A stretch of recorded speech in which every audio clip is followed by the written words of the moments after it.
Coucou les amours, les amoureux du droit, bonjour. Une fois de plus, bienvenue sur notre page.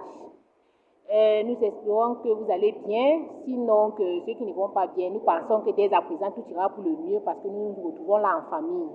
Et en plus, je vais vous attribuer un médicament dès à présent qui vous permettra un prompt rétablissement. Ainsi donc, aujourd'hui, je me nomme en préalable, je me nomme Laura Kérébé, juriste de formation et collaboratrice dans un cabinet d'avocats. Aujourd'hui, nous allons parler de la procédure de divorce au fond. Nous avons eu à parler de la procédure de divorce devant le tribunal de premier degré. Nous avons parlé devant la première phase de la procédure devant le tribunal de grande instance, c'est-à-dire la phase devant le juge conciliateur. Aujourd'hui, nous parlerons de la phase privée, c'est-à-dire devant le président du tribunal de grande instance proprement dit. Comment elle se passe? Tout comme au tribunal de premier degré, l'on saisit le président du tribunal de grande instance par une requête aux fins de divorce, c'est-à-dire une requête timbrée aux fins de divorce, que l'on annexe à ce dossier le PV, le constat d'abandon de foyer et également l'acte de mariage des époux. Ainsi donc, lorsque le dossier parvient dans les mains du président du tribunal, ce dernier enrôlera le dossier à une audience selon sa convenance. Il va fixer la date d'audience et convoquera les deux parties à une audience selon sa convenance.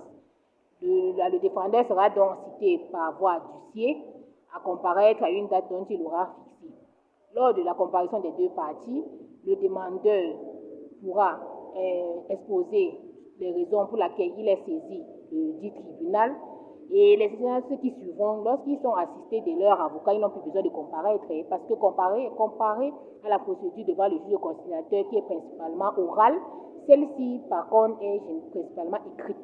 Donc c'est une procédure, la procédure civile en général même est une procédure écrite. Ça ne passe pas des écritures, on appelle généralement ça conclusion.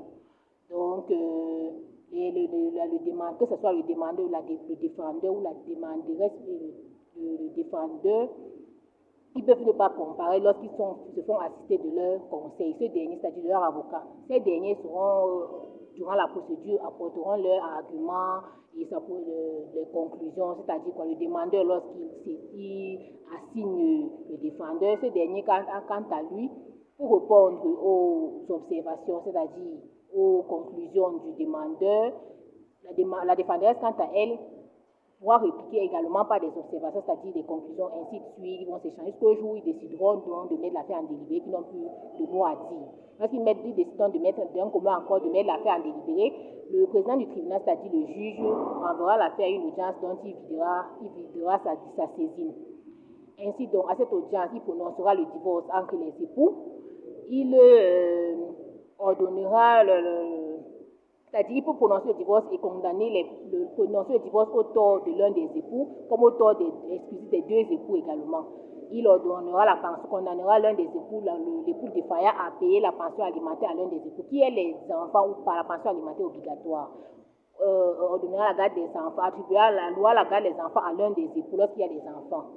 Et après donc prononcer de cette décision, la partie défaillante, lorsqu'elle est contradictoire, a un délai de 2 mois à compter du prononcé de la décision, conformément à l'article 454 du Code de procédure civile, pour faire appel.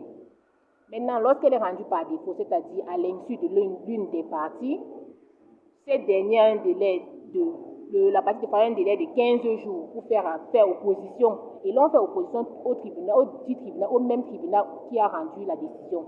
Donc, c'est la même instance, en fait.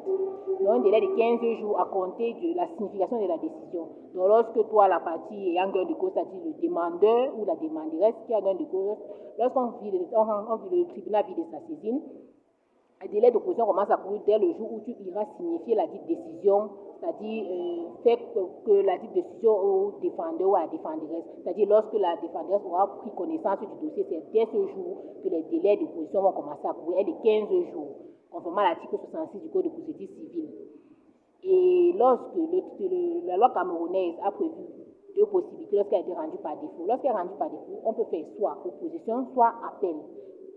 Maintenant, on fait appel lorsque les délais d'opposition étaient écoulés et que toi, la partie défaillante, tu n'as pas pu faire opposition. La loi te donne encore la possibilité de faire appel à un délai de 2 mois à compter de l'expiration du délai d'opposition.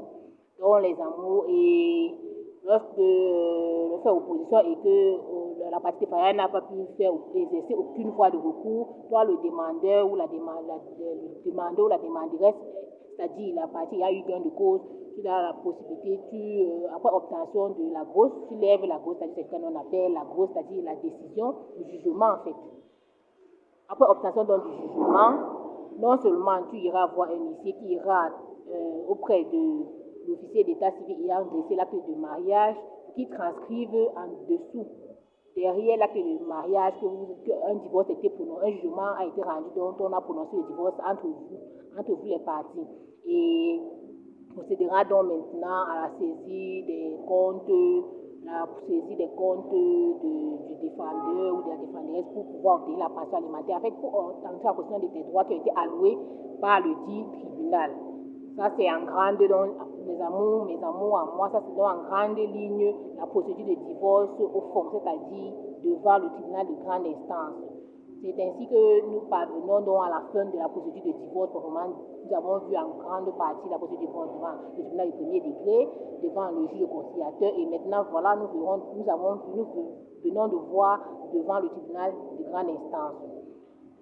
Nous espérons que vous avez aimé, parce que c'est toujours un plaisir de partager avec vous. Nous espérons que vous vous sentez à l'aise, que vous ne cessez d'apprécier ce que nous faisons, et nous sollicitons de vous donc de continuer à vous abonner massivement sur notre page, à aimer, à partager, à nous suivre massivement, appuyez sur la clochette pour recevoir nos prochaines vidéos. Surtout de préciser quelles de nos vidéos vous avez aimées, quelles vous n'avez pas appréciées. Sur ce, à la prochaine pour de nouvelles vidéos. Passez une excellente journée, parce que surtout les amours, le prochain thème, ce sera un thème tellement délicat et qui suscitera tellement de réactions. Donc merci de nous suivre pour en savoir plus sur le prochain thème. Sur ce, passez une agréable journée et à la prochaine.